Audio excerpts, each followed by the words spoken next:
Programming made possible by Team Kentucky, Cabinet for Economic Development, Shepherdsville, Bullitt County Tourist and Convention Commission, Kentucky Lake Tourism, Danville Tourism, historically bold, and Harrodsburg Mercer County Tourist Commission. Thank you for your support. Did you know Kentucky has more navigable miles of water than any other state in the U.S. except Alaska? Is Alaska still a state? It includes 90,000 miles of streams and dozens of rivers. It's also quite famous for some other liquids, those which flow from a barrel, that being beers, bourbons, and wine. Many of the world's best-known distilleries can be found right here in the Bluegrass State, and interestingly enough, pretty darn close to many of our lakes, rivers, and streams. We're here to take you on an expedition of the secrets and histories of our intricate waterways while visiting Kentucky's distilleries, breweries, and wineries. I'm Carrie. And I'm Kyle. And we're two Kentuckians who are pretty proud of our state. We want to share a sip of what the Commonwealth has to offer.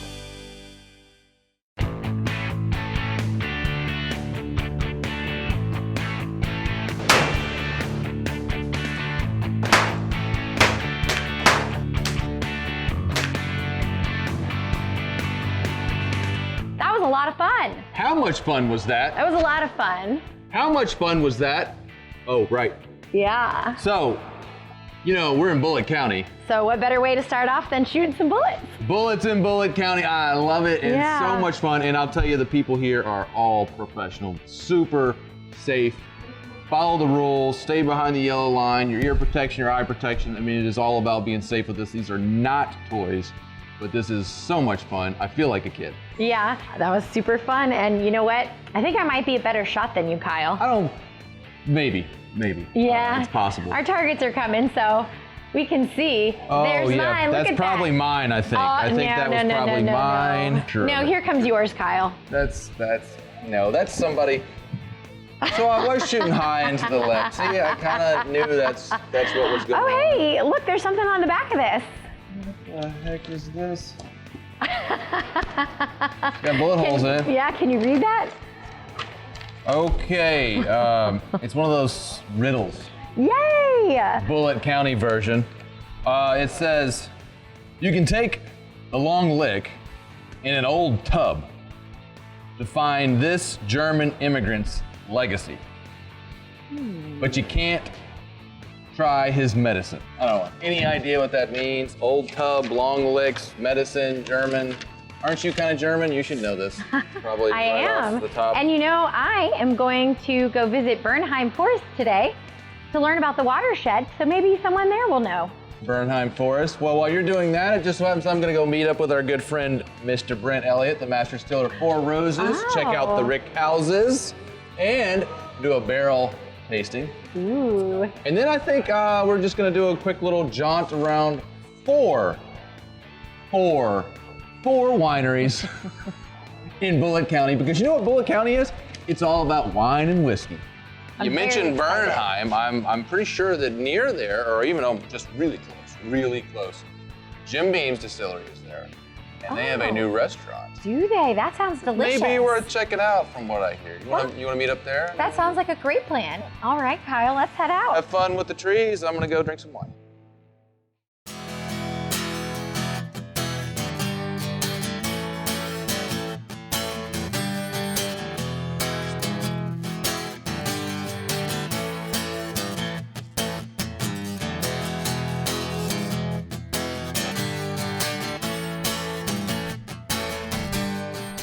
Brett, quite the facility you've got here, my friend.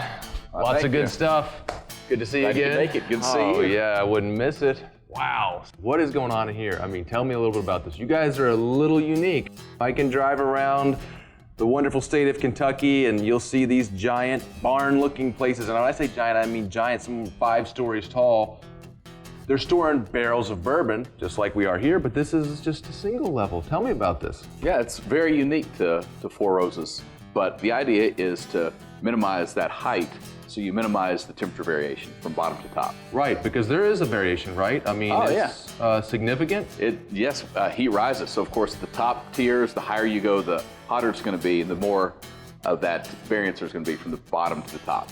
And that's why they have to rotate all the time. And when you talk about rotate, I think, on these multi-stories, it's quite the process, I would think. Oh, it is, yeah. It's very time consuming. And some people still rotate, I believe, because of that variation. You're going to see a different quality from the barrels to the bottom to the top. And not quality as in better or worse, just different. You're going to find different characteristics. Different styles, yes. So they can actually take barrels from different sections of the warehouse and create totally different products because the flavor profile is going to be different. Right. But if you look at temperature, it's very important to the aging because several things happen in the barrel. They're all charred. So the first thing that happens is as that liquid goes in and out, the activated carbon of the charcoal kind of acts as a filtration mode. So that's the first thing that happens. Then you also have just the extracts that are also a function of the temperature, the pressure, and how deeply and how often that liquid goes into the wood. Because as the temperature changes, it expands, correct? I mean, Correct, it's going to, whether it's cold versus hot, things... Right, it's like breathing in and out. Right. And especially in the summer, it's basically the headspace. The headspace in the barrel is where the expansion takes place. Breathing, yeah. And that'll push down the liquid, push into the barrel. And then when it cools off, the exact opposite happens. So it's breathing into and out of the barrel. So and that's a function of temperature. And then the other thing that happens is the reactions, which are also a function of temperature. Sure. So it's the mellowing reactions, things that create the unique flavors, the layers, the complexity, and soften up the overall flavor. These two barrels, they were same liquid, went into the barrel the same day, but you crack those two open and taste them. They could be Totally different. Totally different. Not totally different, but you can, if you know what you're doing when you taste bourbon, there's going to be some differences, right? And in many cases, it's subtle. Proof but it's as well. often, I mean, the proof can be different. Oh, yeah. That's definitely going to be true. This one versus that one at about 10 years of age. And as the proof changes, the balance of water and alcohol changes, and then the extracts change. So the way it ages, sort of like as a chicken or the egg, because entry proof really drives the final flavor. So you start changing the proof, you're going to start changing how it's aging. The profile is going to change a lot. Now, as master distiller, I assume it's your responsibility, probably monthly, to come out here and pop the bunghole on each one of these barrels and sample each one. That's a day's job, I guess. Yeah, 400,000 barrels. I typically knock it out in the morning, try to do it before lunch. Right, that's good. And that's where that quality comes from, people. And there is a lot of sampling that goes on all the time. So you do have a little, like a pin, right here, yeah. Yeah. And you it's just take a poplar little plug that we put in there, we drill it, take the samples, and it's a lot of sampling. Each one of these, each batch, which is about 1 day's production, is roughly 280 barrels. Okay. So that's kind of how we track the inventory and the quality. Per day's production, okay. Yeah. What goes in there. Roughly, it's 1 day's production. So say, for example, if this right here, if these all represent all these barrels here were one particular batch, what we would do is we would sample like second tier, fourth tier, and the fifth You're not going to tier. go through all of them because they come from the same batch. So all these barrels, you're telling me that some of our fine retailers from, I guess, all over the world, right, can come out here. The country? Yeah. They can come and check these out. You'll roll out some barrels? Literally roll out the barrel?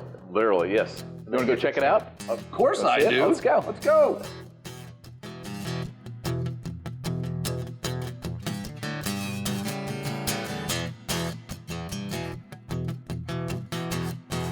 Here we are, barrel selection, private selection, as we talked about just briefly. You've got several barrels laid out here. What's getting ready to happen in this room? 10 barrels, each one is one of our 10 recipes, aged somewhere between 8 and 12 years old. What we're going to do is we have a group coming in. We're going to go through, I'm going to thief from each barrel a sample for each person. So each person at the end of that sampling will have 10 different recipes at different ages in front of them. And then it's when the fun begins. Everyone just tastes through, and the group decides however they want to decide which barrel it is they want to take home. So how does this work? I'm familiar with the device, this copper device sitting here, the Whiskey Thief. We've learned about that in an episode. So what do you? How do you do this? What do you do when they come in here? What's your process? Well, you take the glass, and I'll do this. I'm going to submerge it, let it fill. Pull it out, and it is a messy process. Yes, it is a messy process. No way to do this cleanly, but there you go. Check out the color on that. Oh, yeah. And you can even smell it just. It really can. Let's see. I'll tell you which recipe this is. It just happens. This is my favorite recipe. It's number 4, and it is fantastic. All right, wait. I've got another riddle. You remember that riddle thing last time they make us do? Well, we got one for Bullitt County that's just a doozy. So it goes something like this. You could take the long lick in an old tub and find this German immigrant's legacy, but you can't sample his medicine. Does any of that make any sense to you in all of your wisdom and knowledge? Medicine, you could get prescription whiskey during Prohibition right. for medicine. So Well, Rose's was prescription. one point in time, it was a legitimate medicine, whatever it might be. And you Brent, could- it's still a legitimate medicine. I mean, come on. Let's We be know that. honest. This is the elixir right here.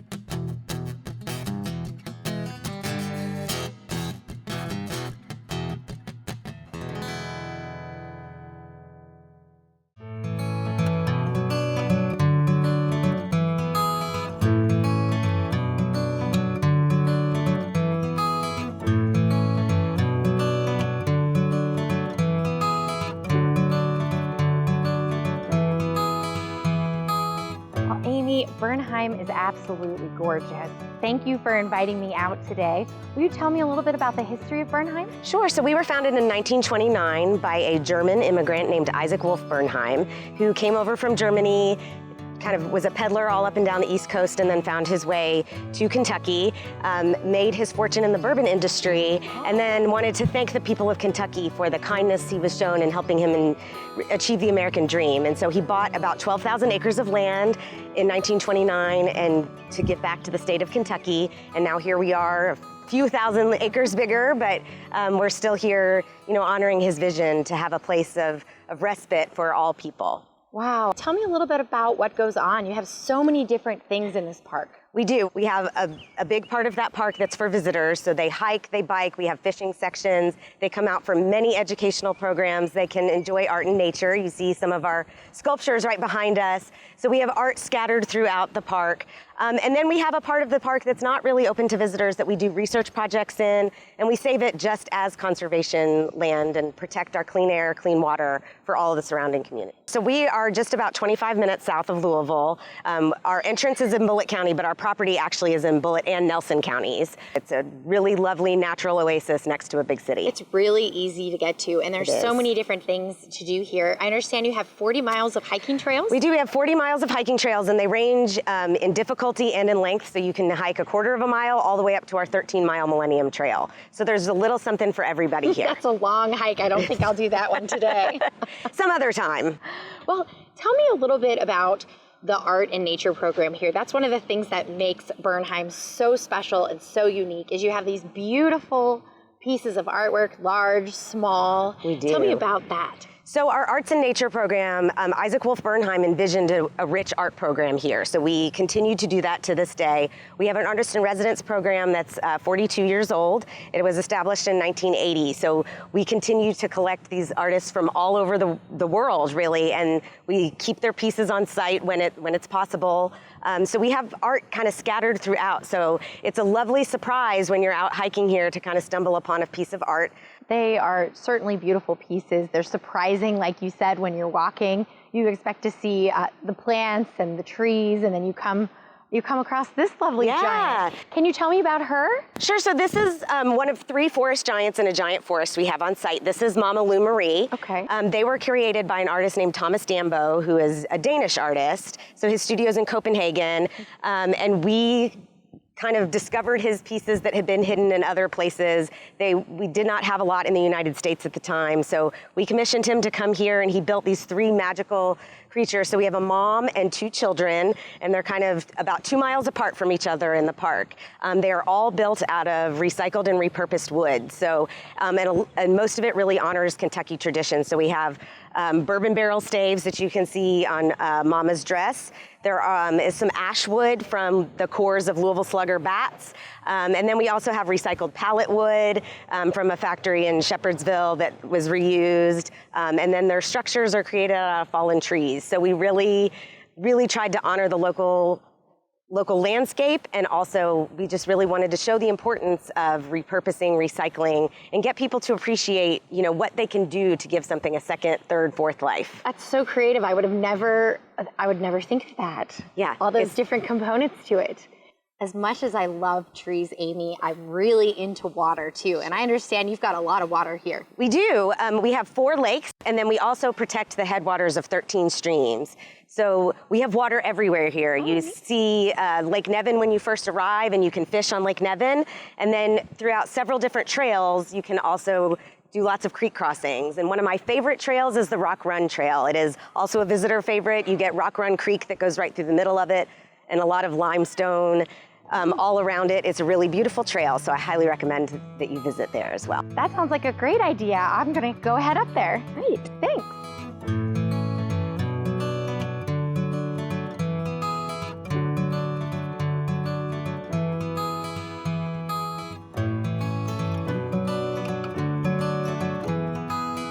Hi, you must be Dr. Worms. I am indeed. It's Hello, a pleasure welcome to to meet Bernheim. you. Yes. Well, this is Rock Run Creek. It is. One of my favorite places in all of Bernheim. Well, what makes it so special? Well, you're immersed in a beautiful ephemeral creek and enclosed by limestone cliffs in a beautiful forest of beech, maple, and it can't be better. Well, there's not a lot of water right now. Where does it go? Well, after a rain, this can be a torrent. It is can be flushed with water. However, what happens is over time, the water drops into the water table, under the ground. This can be bone dry up here, and there's still water flowing through the ground. And that's important. It's important for the health of the water. It's important for long-term storage of water, and it's important for the quality of the water. And that limestone filtered water is why the Bourbon Trail exists, why Jim Beam and all those other distilleries exist right here. So I know Bernheim plays a really important role in making sure that watershed is clean. You have a lot of water in this park. Can you talk about how much water comes through this park and all of the different ways that you make sure that water stays good and clean? Sure. So in our 16,140 acres, which is about 25.5 square miles, think of the island of Manhattan in New York, and instead of millions of people, we have millions of trees. Well, when rain falls on all that land, we've estimated something like 22 billion gallons a year. Billion? Billion are absorbed by this forest. And that is what then is recharging the creeks, the streams, the lakes, and the groundwater. And because it flows through this beautiful limestone all around us, it is calcium rich, which makes it great for making bourbon, great for building strong horses as well. Beyond your creeks, you have a lot of other types of water here. I know you have lots of ponds and a huge lake. Yeah. Can you talk about all of those other water features and their role as well? Well, Bernheim actually protects 72 ponds, and they range from a 16-acre Lake Nevin to tiny little pockets. But those are important because that surface water is available to wildlife of all sorts. So if you're sitting quietly, you might see birds coming in, you might find beaver, you might find bobcat, all kinds of beautiful creatures use that surface water, including humans. We also protect 91 miles of streams.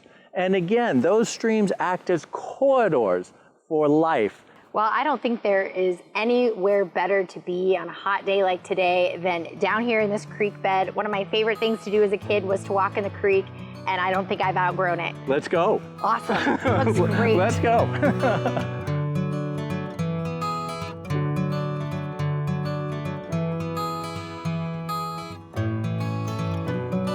Dr. Worms, this has been fantastic, but I have to go to meet Kyle at Jim Beam. Oh. But before I do, I have a riddle I have to solve. Okay. You can take the long lick in an old tub to find this German immigrant's legacy, but you can't taste his medicine. Ah, I think I've got part of that. Do you? Amy gave me part of it. I think she told me your founder was a German immigrant. Absolutely, Isaac Wolf Bernheim. And I think his medicine is bourbon that he started called I.W. Harper. That makes sense. Well, thank you so much. Well, you enjoy the rest of your afternoon. Very good. Nice seeing you. You too. All right.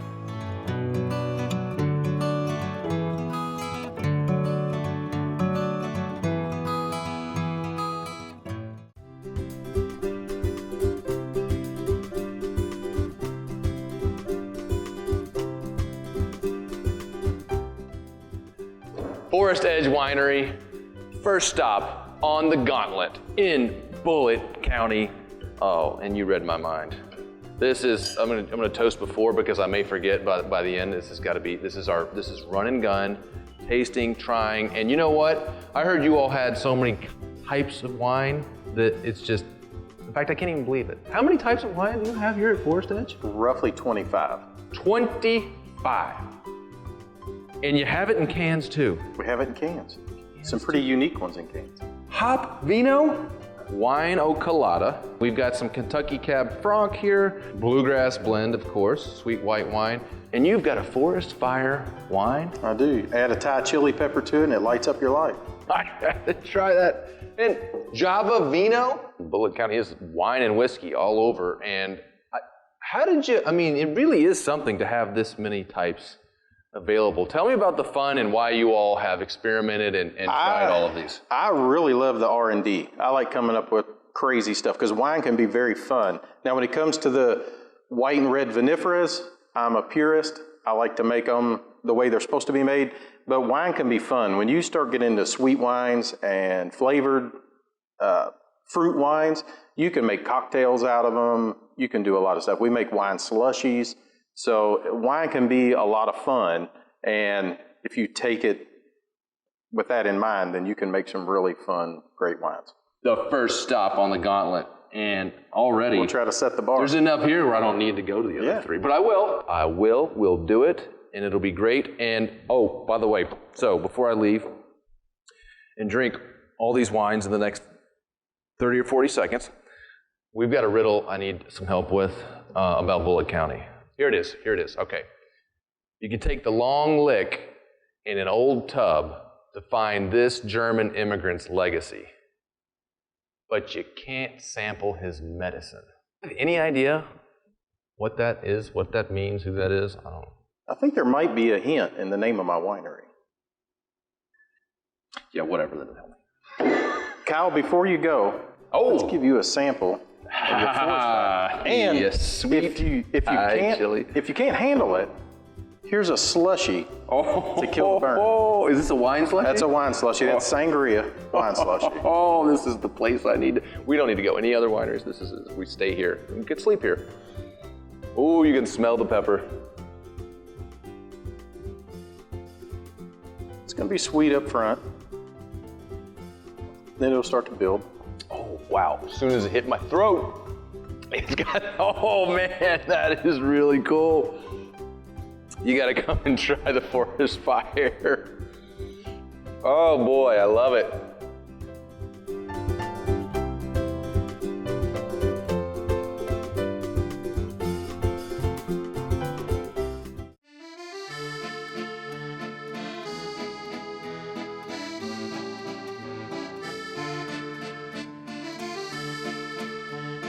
Stop number 2, Brooks Hill Winery. Hi. This is beautiful. How are you all doing? We're doing great. Quite well, thank you. Oh, I can't imagine how you couldn't be coming out here. This is so nice. Beautiful drive out. You've got some wonderful things sprouting and turning green in the vineyard here. What all are you growing? Well, we have a grape called Limburger, also known as Blaufränkisch. It's a wonderful grape. It's red. It's a vinifera, native to Austria and Hungary. Okay. And we make it in 2 different styles. We make it when we age it in American oak, and then we'll make it where we don't age it in oak. It comes right out of the stainless steel container, and quite good. Oaked and unoaked. And this, you know, this is calling out to me. I'm just going to assume this was here for me. So, fantastic. What got you all into doing a vineyard here in Bullitt County? Well, of course, we love Bullitt County. My family is from Bullitt County. And we found this property when I got ready to retire from practicing law. And we found it, we renovated it, and put the vineyard in. And now Karen has retired from the state government. And so both of us are out here now.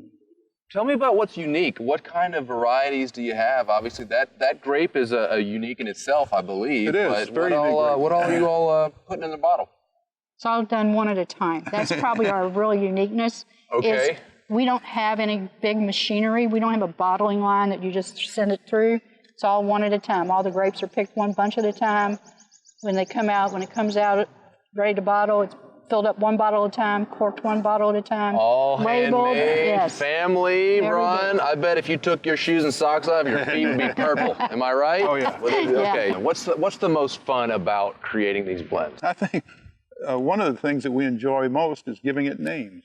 Okay, tell me about the names. I think Okay. there may be, I may have come across someone who's right over here, named that may be part of one of your bottles here. We started out with our first dog, Lily, and we named two after Lily, Lily Red and Lily White.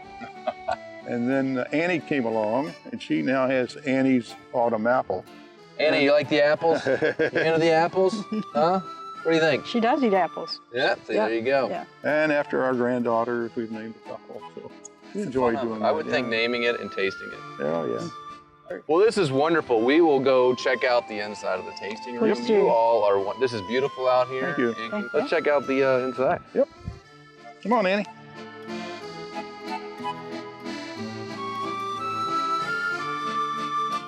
So, Mike, you got a lot of German grapes around here. You didn't think about a German immigrant and some medicine? I know.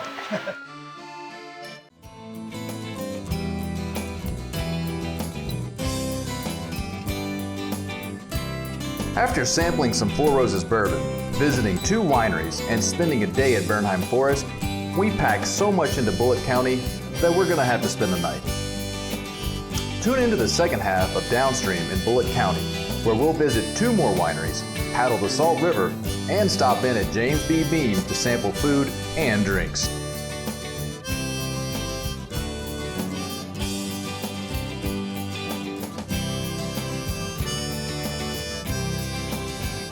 Until next time. We'll see you Downstream.